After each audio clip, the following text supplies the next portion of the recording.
In today's video, I'm going to teach you how to add line numbers in Microsoft Word. Whether you're preparing a draft for detailed analysis or simply want to reference specific lines more easily, line numbering in Word can be incredibly handy. All right, let's dive right in. First, begin by opening your Microsoft Word document. Make sure the document you want to work with is fully opened and visible on your screen because we'll be making changes directly to it. If you ever feel unsure about something, you can always refer back to this video for guidance. Now, once your document is open and ready, direct your attention to the top of the window where you'll see the ribbon. This is where the magic happens, providing you with all the tools you need to customize your document. Look for the Layout tab along the ribbon.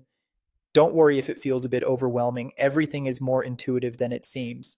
Once you've clicked on the Layout tab, your next focus should be on the Page Setup group. This is a cluster of options that will help you manage the format of your page. Within this group, there's an option labeled Line Numbers.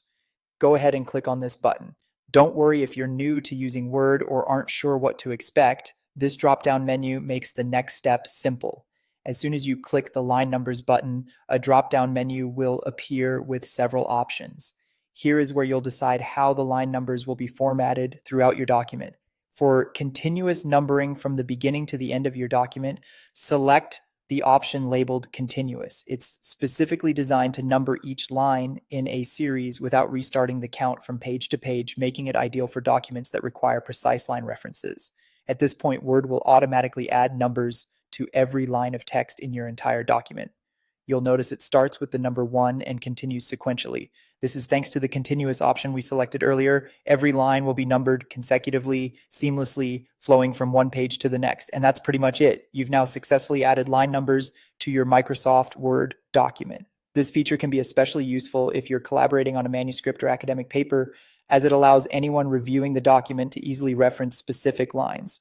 Remember, if at any point you need to move or remove the line numbers, you can revisit the Line Numbers button in the Layout tab and explore other options, or simply click None to remove the numbering entirely. Thank you for watching this tutorial, and I hope you found it straightforward and helpful. If you have any more tips you'd like me to cover, feel free to let me know. Have a great day and happy writing.